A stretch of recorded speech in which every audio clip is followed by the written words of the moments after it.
पहले क्या हुआ, पहले यह 72 किलोमीटर पर आवर की स्पीड से चल रही है, यानी कि 1 घंटे में 72 किलोमीटर चल रहा। फिर अगले घंटे में, यानी कि अगले 1 घंटे में कितने किलोमीटर की स्पीड पकड़ ली, कितना किलोमीटर तय किया, 80 किलोमीटर।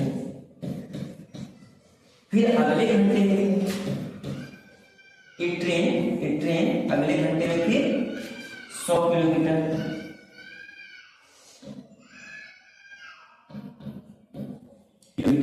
यानी कि हर एक घंटे में क्या हो रहा है, इसका दूरी बढ़ता जा रहा है। यानी कि कब जैसे आप बाइक चलाते हैं, कि आप बाइक चलाते हैं या कार चलाते हैं, तो क्या होता है कि पहले स्पीड आपकी 20 किलोमीटर पर आवर रहती है, उसके बाद 40 थोड़े दूर जा पाते हैं, उसके बाद 50, उसके बाद 60, उसके बाद 70, उसके बाद 80। तो यह क्या हो रहा है, आपकी वेलोसिटी में क्या आ रही है, चेंजिंग आ रही है। वेलोसिटी में जब चेंजिंग आ रही है तो यह क्या हो रहा है, नॉन यूनिफॉर्म मोशन।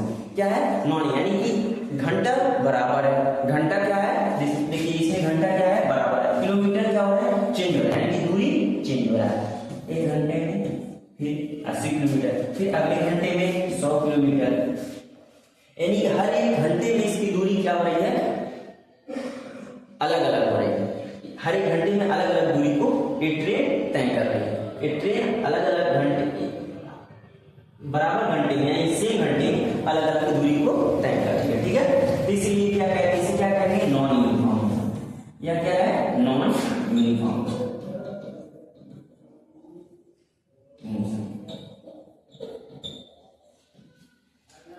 यानी कि जिसमें टाइम बराबर लगे और दूरी अलग अलग, दूरी चेंज, उसे क्या कहते हैं, नॉन यूनिफॉर्म। चलिए आगे देखते हैं।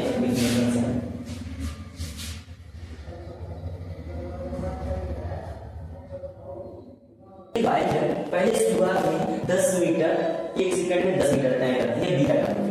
फिर यही बाइक क्या हो जाता है कि अगले 1 सेकंड में 20 सी तक पहुंचने में 20 मीटर तय कर लेती है। पहले कितना मीटर, 10 मीटर, उसके बाद अगले सेकंड में 20 मीटर। यानी टाइम क्या हो रहा है, इसमें भी 1 सेकंड लगा और इसमें भी 1 सेकंड, लेकिन दूरी क्या हो गई, बराबर नहीं। इसलिए इसको हम कह सकते हैं कि unequal distance covered in equal interval of time. यानी कि बराबर समय में असमान, यानी अलग अलग दूरी को तय करें। जैसे इसमें 1 सेकंड लगा, 10 मीटर की बाइक है, फिर अगले 1 सेकंड में फिर 20 मीटर तय की, यानी टाइम इसमें क्या हो रहा है, बराबर लग रहा है, दूरी क्या हो रही है, चेंज हो रही है। यानी कि जिसमें बराबर समय में और अलग अलग दूरी को तय किया जाए उसे क्या कहते हैं, नॉन यूनिफॉर्म मोशन। उसे क्या कहते हैं, नॉन यूनिफॉर्म मोशन।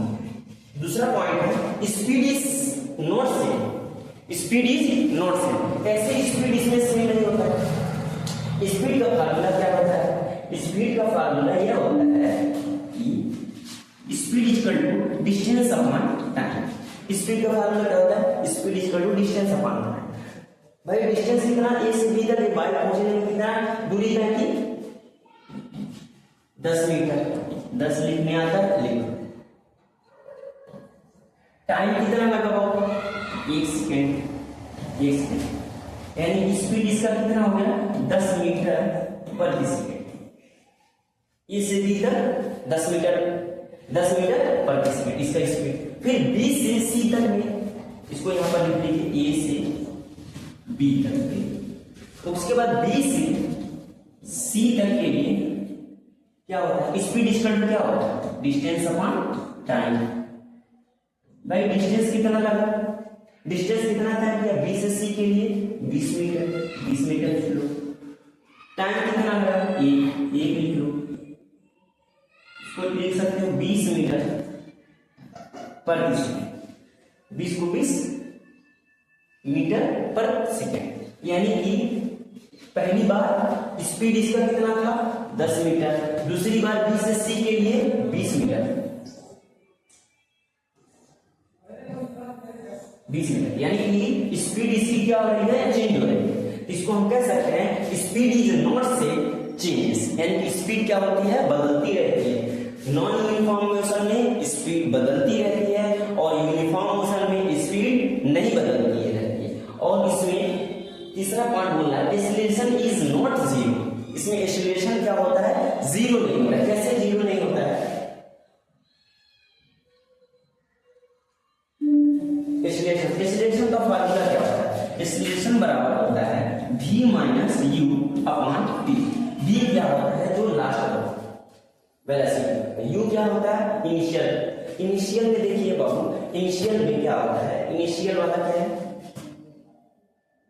10 है, इनिशियल 10 है, और लास्ट वाला भी 10 ही है। इस बाइक का इनिशियल यानी 10 मीटर पर सेकंड की स्पीड से आ रहा था, फिर लास्ट में भी 10 मीटर पर सेकंड की स्पीड पकड़ा, यानी कि टाइम कितना लगा, 1। इसको हम लिख सकते हैं 10 माइनस 10 अपॉन 1 बराबर 0 मीटर पर सेकंड स्क्वायर। बात समझ में आया? हाँ, ठीक है। उसके बाद पहले 0 मीटर, फिर इसको e बराबर, पहले ये कितने था, इस वाला पॉइंट पे 10 था, लेकिन c तक पहुंचते पहुंचते इसका कितना हो गया है, 20 हो गया, यानी फाइनल वाला v बराबर कितना है, 20।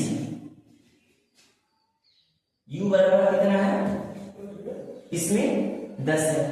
फिर इस यही बाई लास्ट तक पहुंचते पहुंचते कितना हो जा रहा है, 20 हो रहा है। तो हम v माइनस 20 में से 10 घटाएंगे तो कितना बचेगा, v 20 u 10, टाइम कितना लगा, 1, v 20 में से 10 मीटर प्रति सेकंड स्क्वायर।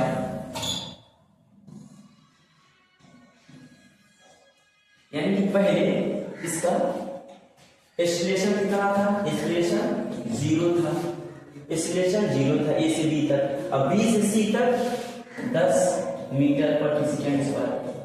यानी कि हम यह बात कह सकते हैं एक्सीलरेशन इसमें 0 नहीं होता है, इसमें एक्सीलरेशन 0 नहीं होता, नॉन यूनिफॉर्म में एक्सीलरेशन 0 नहीं होता, और स्पीड बदलती रहती है, और इसमें दूरी क्या होती है, बराबर समय में असमान दूरी को तय किया जाता है। यानी देखिए टाइम बराबर लग रहा है, लेकिन दूरी कभी 10 मीटर, फिर 20 मीटर, 3 पॉइंट है, तीनों